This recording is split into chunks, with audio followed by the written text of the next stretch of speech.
This is my super rare spec 1996 Chevy Cavalier, and on the last episode we ended up rebuilding the engine, and on this episode we are going to be finishing the car.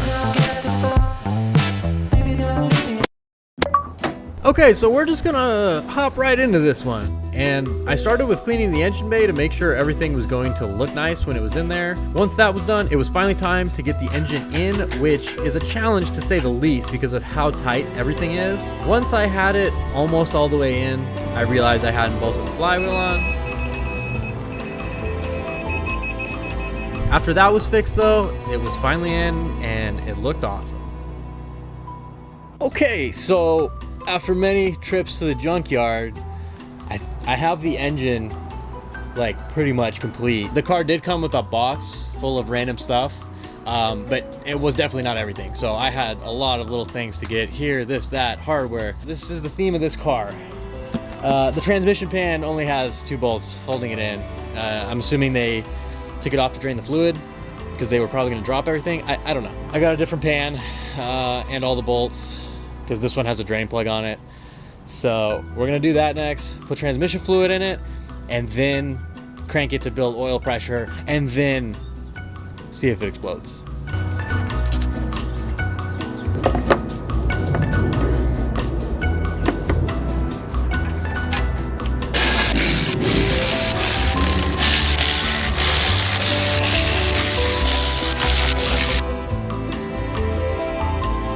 With it all put together, it was finally time to try and start the car. It didn't start. It turned out that the starter was bad, so I upgraded it with one out of a newer 2.4. I did end up cranking it for a while before this. This is after I put the fuel pump relay back in for the first time.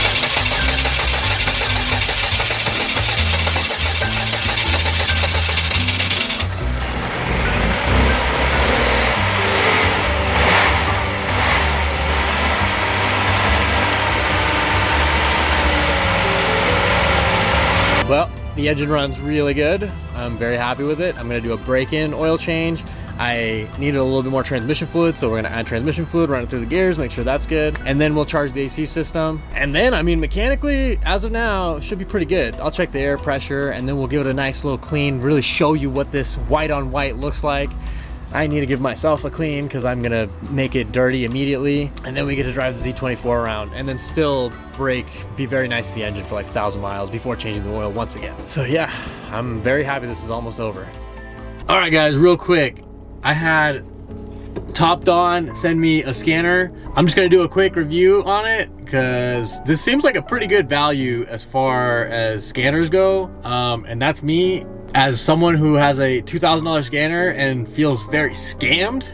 I would love to share this experience with you because I have a check engine light on my Subaru Forester. Okay, so interface is pretty good, super easy, and it does VIN reading, or you can choose by make and model. I can do the auto VIN, which is awesome. And just for perspective, I bought a $200 scanner a couple years ago, and it did a lot of what I needed to do, but it was nowhere near as nice as this one. This one is super fast, it's touchscreen.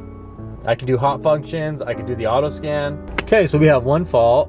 Let's check it out. So this makes sense because I haven't seen my reverse lights come on before. The scanner is pretty cool because if you are connected to the internet, it'll literally just search your codes and bring up stuff really fast. So that's pretty cool. The other thing with this scanner is it literally has like pretty much everything that you would ever need to do on most cars for most people, even like most shops, honestly. I mean, for your day-to-day, I mean, resetting batteries, resetting ABS, the electric parking brakes, resetting steering, and especially injector coding. Like, this scanner literally does everything that I think I do on a day-to-day basis. My $2,000 scanner maybe does 1 or 2 things every once in a while that I need, but I like rarely use it anymore.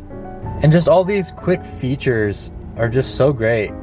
It also does graphing, which was great because on the blue WRX, after driving it for a while, it started to have an issue where it wouldn't rev past 3,000, and using this scanner and using the graphing features, I was able to literally go in, put in my fuel pressure and all of my other important things, and quickly be able to watch and verify that I was losing fuel pressure right about 3,000 RPM, which led me to a bad fuel pump and within, you know, 20 minutes I knew what was wrong and went and replaced my fuel pump and my problem was fixed. Honestly, the scanner is pretty good value for 200 bucks. I would definitely, if I were in my shoes like 5 years ago when I bought this other scanner for, you know, $200, I would have definitely bought this one, because this one does absolutely everything I need it to do, and it's got a really clean interface and connects to the internet, so I can get updates constantly. And if you're just a home mechanic, or honestly, I mean, even if you're just like flipping cars or something, this is a really good scanner that does like 90% of things.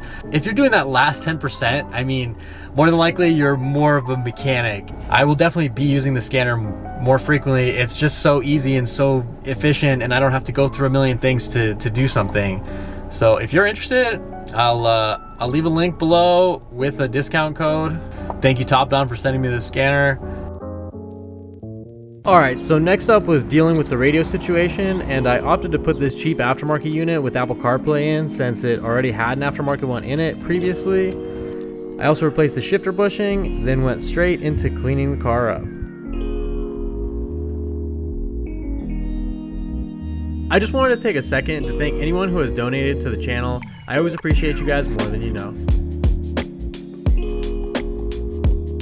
Overall, the car was in really good shape and didn't take a whole lot of effort to make look close to new. I would love to know the history of this car and how it ended up in my hands when clearly someone had to have loved this car and taken care of it over the last 29 years. Especially considering the fact that this isn't a high-end car that was a lot of money back in the day. Not to mention, it's a 90s GM product and the build quality was barely there to begin with. The only thing I needed to fix was the mirror, which just needed to be glued back on. But after it was clean, the car almost looked like the day it got off the factory floor.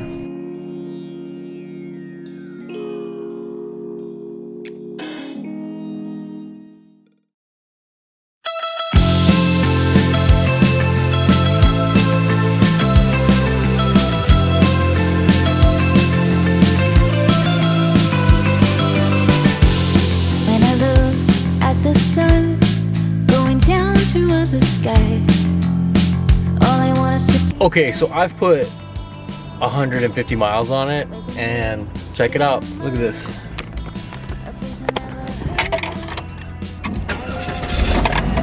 Fires right up. Air conditioning still works great. And then look, no lights. No lights. I mean, seatbelt light, but look, not a single light. It has not burned anything, so we're looking pretty good. And I just want to say I appreciate you guys. I know this hasn't been a very popular one, but to anyone who's stuck around for it, as always, I appreciate you, and I hope to see you at the next one.